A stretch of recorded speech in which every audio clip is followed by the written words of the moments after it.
Syekhul Islam Ibn Taimiyah rahimahullahu ta'ala, beliau sampai menulis sebuah kitab namanya As-Sarimul Maslul, pedang terhunus kepada orang yang mencaci maki Nabi.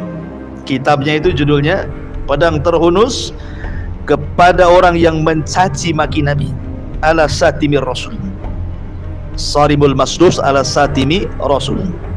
Beliau mengatakan, kata Ibnu Taimiyah rahimahullahu ta'ala, as-sabu in kana musliman fa innahu yughfar wa yuqtal bi ghairi khilaf. Orang yang mencaci maki Nabi, kalau dia seorang muslim maka dia kufur, dan sebagai hukumannya dibunuh tanpa ada khilaf madhab. Semua madhab, mau syafi'inya, mau malikinya, mau hambalinya, mau hanafinya, sepakat yuqtal, dibunuh, ya.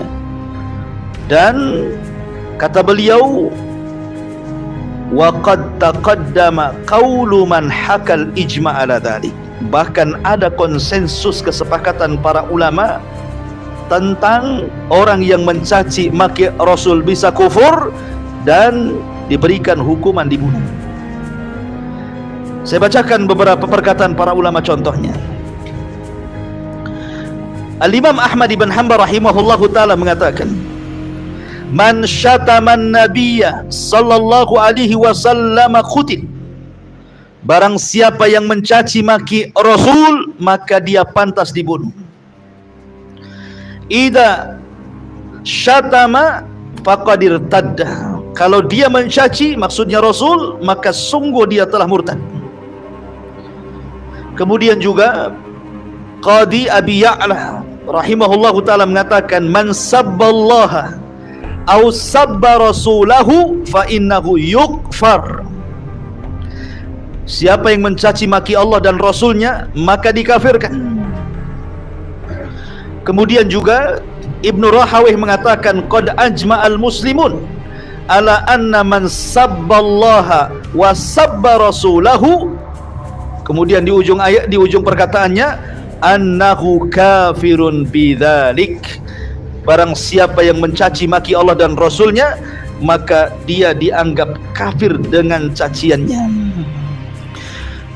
Dan banyak lagi ucapan para ulama. Kenapa demikian? Karena terlampau banyak ayat-ayat dan hadis Rasul yang mencela kepada orang yang mencaci maki Rasul. Contoh, Allah mengatakan dalam Al-Quran, innal ladzina yu'dzuna Allah wa rasulahu la'anahumullahu fid dunya wal akhirah wa a'adda lahum 'adzaban muhina. Sesungguhnya orang-orang yang menyakiti Allah dan Rasulnya, Allah akan laknat mereka di dunia dan di akhirat, dan Allah siapkan untuk mereka azab yang menghinakan. Lihat, orang yang mencaci maki Rasul dilaknat di dunia, malaikat melaknatnya, orang-orang yang beriman pun melaknatnya, ya. Belum lagi di akhirat kalau dia tidak bertobat.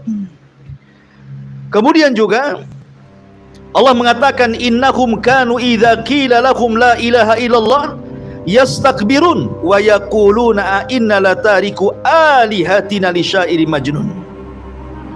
Sesungguhnya mereka orang-orang musyrik, apabila dikatakan kepada mereka la ilaha illallah, mereka sombong dan mereka mengatakan, apakah kami harus meninggalkan Tuhan-Tuhan kami karena seorang penyair yang gila, ya. Jadi tradisi-tradisi mencaci maki itu tradisi orang musyrik, tradisi orang munafik, tradisi orang kafir, ya. Jadi heran kalau seandainya kok berani-beraninya seorang muslim dia menghinakan nama nabinya. Karena begini, ikhwan, kalau ada orang yang bergila, orang yang memasang nama Muhammad di minuman keras itu tidak bermaksud Muhammad yang dimaksudlah Muhammad Nabi. Bisa saja nama Muhammad orang yang namanya Muhammad, kan itu. Kan ada orang yang beralasan seperti itu tuh, ya kan? Oh, boleh jadi mungkin yang membuat itu nama Muhammad itu bukan nama Nabi. Boleh jadi ada orang namanya Muhammad. Kalau antum mendengar alasan ini, kita katakan kepada mereka, Allah Subhanahu wa taala berfirman dalam Al-Qur'an, alam nashrah laka sadrak, alam nashrah laka sadrak wa wada'na anka wizrak wa rafa'na anka dzikrak. Di sini ada kalimat wa rafa'na anka dzikrak, dan kami angkat dzikrak, penyebutanmu.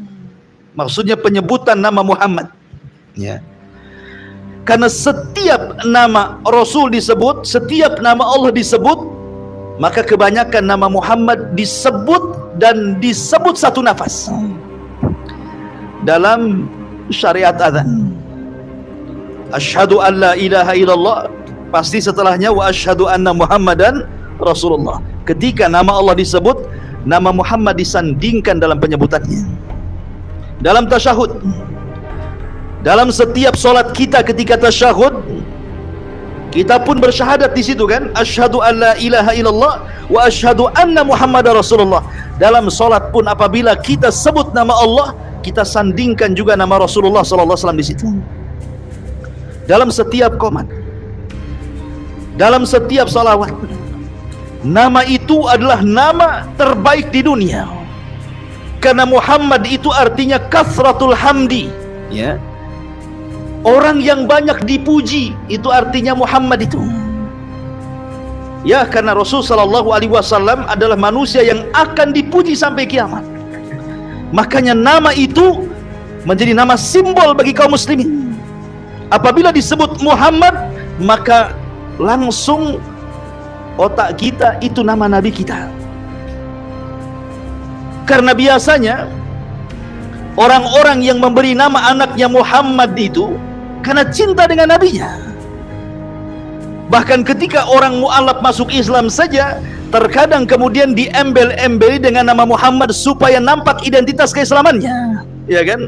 Pamannya ketika dia belum masuk Islam namanya Michael, tiba-tiba masuk Islam Muhammad Michael, supaya nampak identitasnya kan, ya, supaya nampak identitasnya. Jadi tujuan memberi nama Muhammad itu karena cinta dengan nabinya, karena itu nama nabi kita. Maka tidak ada alasan dengan mengatakan itu nama, bukan nama Rasul. Itu nama Rasul. Nama Rasul kita siapa? Muhammad. Ketika seseorang memberi nama anaknya Muhammad, ya tujuannya supaya nampak identitas keislamannya, namanya sama dengan nama Rasul kita. Itu tujuan orang memberi nama itu. Tidak mungkin asal-asalan orang beri nama. Makanya banyak orang beri nama itu disesuaikan dengan bulan lahir. Di bulan Ramadan kita kasih namanya Muhammad Ramadan. Lahir di bulan Syawal, Muhammad Syawal, katanya. Kan gitu ya. Jadi ada tujuannya. Jadi tidak bisa berkilah. Bagaimanapun itu nama suci Muhammad itu, karena itu nama Rasul kita Muhammad sallallahu alaihi wasallam. Ma'asyiral muslimin yang dimuliakan Allah Azza wa Jalla. Maka cacian maki kepada Rasul sallallahu alaihi wasallam ini harus kita sikapi, kita lawan, supaya jangan sampai kemudian terulang lagi hal-hal yang seperti ini. Walaupun nanti akan terulang, tapi kita berharap kita tidak diam ketika Rasul kita di ini, kita juga angkat bicara, karena dia nabi kita.